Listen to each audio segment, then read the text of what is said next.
year or two, and then a week after the first revelations in the Daily Mirror, we saw that video that showing the spokesman at Downing Street making a mockery of the government's own guidelines, rehearsing how they would or what they would tell the public and the media in case someone found out about the party at the time. And so right now we have the Omicron variant that is picking up here as well. Questions really about the Prime Minister's moral authority to lead the country. More about the seriousness of it all, Bardia. You're looking at a not very united opposition party here, not really able to put up the kind of fight, leadership challenge that's necessary at a time like this to remove the Prime Minister who, by multiple accounts, has, as you said earlier, lost the public trust. But then it is the decision that has to be made by the Tory or Conservative Party leadership that the Prime Minister is a member of, is the leader of at the time, at the moment. This is the Prime Minister that ran on the promise of Brexit and delivered on that promise.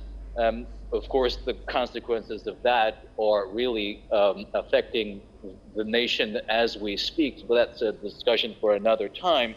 And also a parliamentary majority. So whether or not the members of his party will turn against him and really make this an issue to remove him is another matter, or whether they will prioritize the party over the fact that he delivered on those promises over everything else. So we have already seen a resignation of the Downing Street spokesman, Allegra Stratton. Also, over the past day or so, it has emerged that Jack Doyle, the public communications officer, was at the November 27th party that was held for a leaving colleague. Apparently addressed a crowd of 50, handed out awards for their quote-unquote hard work. It looks like, after this first resignation, more heads might be rolling, but whether or not Prime Minister Boris Johnson's head will be among those is something we're going to have to wait and see, Bardia. All right, John White in Edinburgh. Ian Blackford of the Scottish National Parties, he's the most senior member of the Scottish National Party. He said that the only right and moral choice left for Johnson is to quit. He said that if Johnson does not, does not resign, then he must be removed. What do you think? Well, Ian Blackford's entirely correct in that statement and in that sentiment. Things that are held together by lies, when they fall apart easily. And what we are witnessing in real time is Boris Johnson's political career, reputation and legacy falling apart. The man is a pathological liar. He is irredeemably corrupt. He is venal. The fact that he is able to get even within a hair's breadth of the reins of power in Downing Street is an indictment of the British political system and the establishment which produced them. And I think he's toast. I think it's a matter of days, if not weeks, before he's forced out of office. His own backbenchers are turning against him. He's now seen, before he was seen as an electoral asset, he's now seen as an electoral liability. His friends in the right-wing press are turning against him. There is no one left to lie to for Boris Johnson. And the damning thing, the most damning thing about this unfolding crisis is that all of his friends and all of his supporters knew the kind of character they were supporting when they got behind him in his run to take over from Theresa May as the Conservative leader, then on to British Prime Minister after winning the 2019 general election on a landslide on the basis of get Brexit done.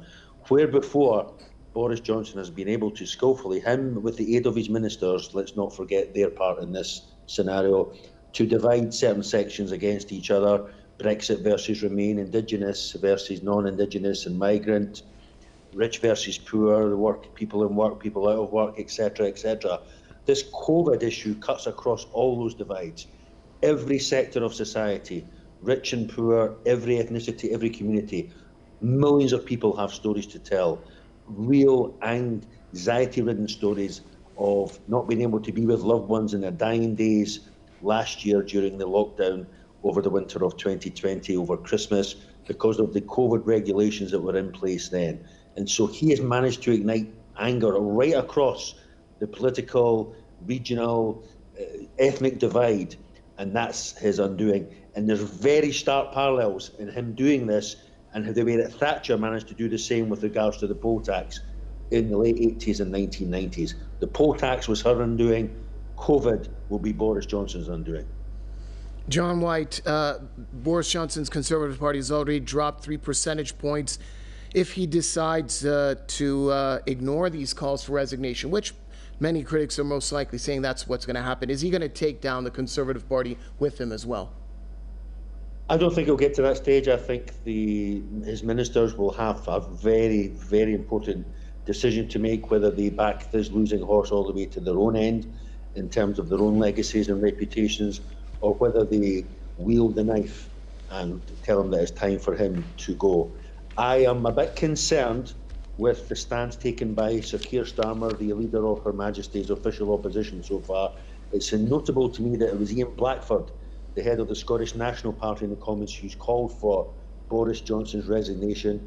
Keir Starmer has not, because I think we're reaching the stage where a motion of no confidence will need to be tabled, and this will lay down the gauntlet for the backbenches of the Conservative Party, because, as I say, constituents all over the country, Conservative, Labour and every other political persuasion, are flooding their MPs with emails and phone calls, beside themselves with anger, splenetic with rage at the way that Boris Johnson and his staff flouted COVID regulations, and not only did so, but did so while laughing. We're now talking 3 parties that have been alleged to have taken place over the Christmas period in Downing Street, and one in his own flat above Downing Street, an allegation from Dominic Cummings, his former special advisor. As I said, his days are numbered. All right, thanks a lot, gentlemen. That's all the time we have for this segment of the program. Writer and journalist John White joining us from Edinburgh, and also thanks to Press TV's very own Said Puraza in the British capital, London. With that, it brings us to an end here on this edition of the News Review. But do stay tuned, there's plenty more to come here on Press TV. Stick around.